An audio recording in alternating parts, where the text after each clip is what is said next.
Start. मानव जीवन संघर्ष, प्रेम, शांति, इच्छा शक्ति और दूरदर्शिता का एक अनूठा उदाहरण है। मनुष्य की मनुष्यता इसी में है कि वह बिना किसी भय के, बिना किसी को नुकसान पहुँचाए अपना जीवन जी सके और दूसरे को भी जीने दे। मगर आज की संस्कृति में अशांति के तत्व की प्रधानता होती जा रही है। न तो मनुष्य के व्यक्तिगत जीवन में कहीं शांति है, न ही राष्ट्रीय या अंतर्राष्ट्रीय स्तर पर कहीं शांति की किरण नजर आती है। हर तरफ संघर्ष का शोर सुनाई देता है।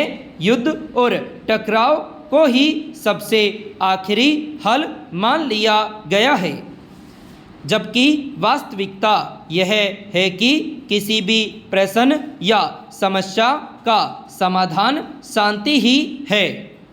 शांति कोई असाधारण या अप्राप्य बात नहीं है, यह बहुत साधारण है, लेकिन इसे प्राप्त करने के लिए मनुष्य को अपने आप में धीरज, प्रेम और भाईचारे के भाव को उत्पन्न करना होता है।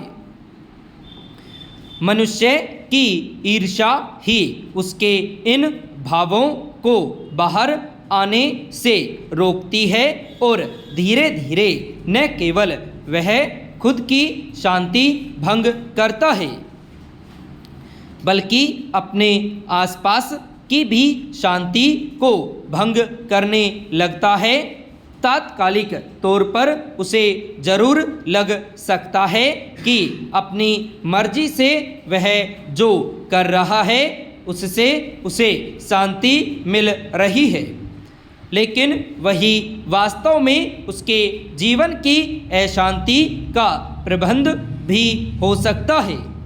यह ध्यान रखने की ज़रूरत होती है कि अगर किसी मोहल्ले में आग लगती है तो उसकी आँच और आग हमारे दरवाजे तक कभी भी आ सकती है। पैरा। दुनिया में जितने भी धर्म हैं उन सबने शांति का ही पाठ पढ़ाया है, और यह एक ऐसा पाठ है जो अहिंसा के माध्यम से ही प्राप्त किया जा सकता है। गांधी से लेकर नेल्सन मंडेला तक, गौतम बुद्ध से लेकर महावीर स्वामी तक, यहाँ तक कि कलिंग युद्ध के बाद महान सम्राट अशोक ने भी शांति के मार्ग को ही अपनाया। युद्ध, पीड़ा, लालसा, सब कुछ प्राप्त करने की होड़ मनुष्य को सही राह पर लेकर नहीं जाती, बल्कि इसके उलट उसे विनाश के कगार पर ले जाने में सक्षम है। सवाल है कि शांति की इस स्थापित अहमियत और बड़े बड़े प्रतीक महापुरुषों की शांति के लिए वकालत के बावजूद आज मनुष्य शांति के बजाय युद्ध को लेकर इतना उतावला क्यों रहता है। पैरा। आज विश्व जिन आफतों से जूझ रहा है, ये सभी तकलीफ़ें मनुष्य की ही निमंत्रित की हुई है। अपने आप को श्रेष्ठ कहलवाना, शक्ति को सर्वसेवा बना देना, मनुष्य को मनुष्य न समझकर उनकी जान की कोई कीमत नहीं आंकना, ये सभी बातें मनुष्यता के खिलाफ हैं। द्वितीय विश्व युद्ध से आज तक अनेक युद्ध लड़े गए। देशों ने हथियारों का विकास किया, इसमें आणविक हथियार भी शामिल थे, लेकिन डर अब इस बात का हो गया है कि कहीं कोई परमाणु शक्ति से संपन्न देश किसी अन्य देश के खिलाफ इनका इस्तेमाल न कर दे। बहुत सारे देशों ने परमाणु निरस्त्रीकरण के लिए समझौते पर हस्ताक्षर किया हुआ है। इसके बावजूद परमाणु हथियार बनाने की होड़ बदस्तूर जारी है। पैरा बड़े राष्ट्रों के डर से छोटे राष्ट्र भी अपने आप को परमाणु शक्ति संपन्न बनाने में जुटे हुए हैं। बड़े राष्ट्रों का कहना है कि वे किसी अन्य राष्ट्र को परमाणु हथियार नहीं बनाने देंगे।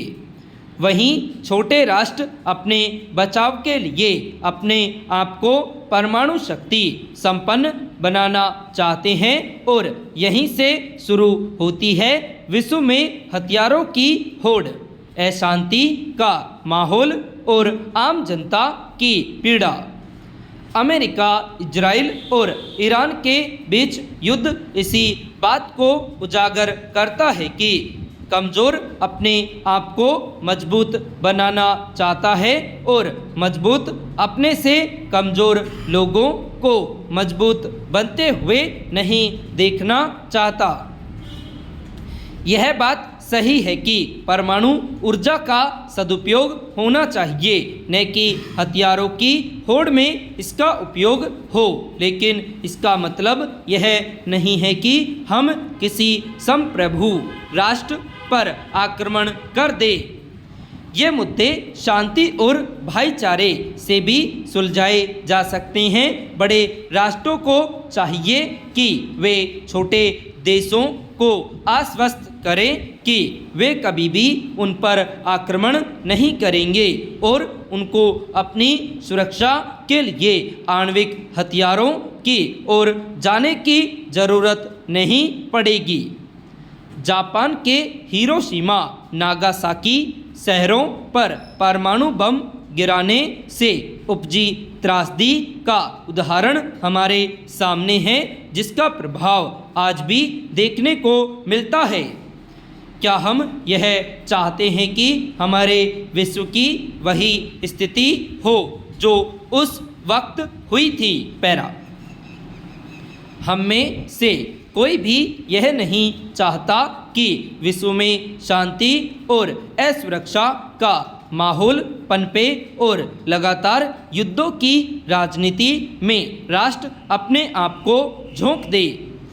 इससे न केवल समय और धन नष्ट होता है, बल्कि लोगों की जिंदगी अस्त व्यस्त हो जाती है।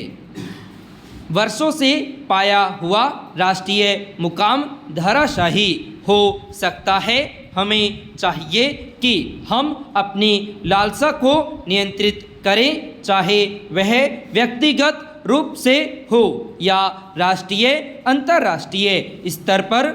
हमें अपने अंदर की इस कमी को दूर करना ही होगा, वरना भविष्य में मनुष्य जाति के सामने संकट और ज़्यादा बड़ा हो सकता है।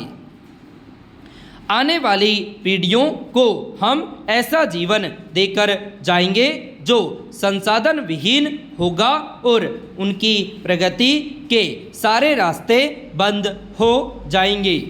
इसलिए हमें चाहिए कि हम व्यक्तिगत स्तर पर आपसी संघर्ष से और राष्ट्रीय अंतर्राष्ट्रीय स्तर पर गृह युद्धों और महायुद्धों से दूर रहे, ताकि सभी लोग मिलजुल कर तरक्की कर सके और विश्व को शांति रूपी समाधान दे सके।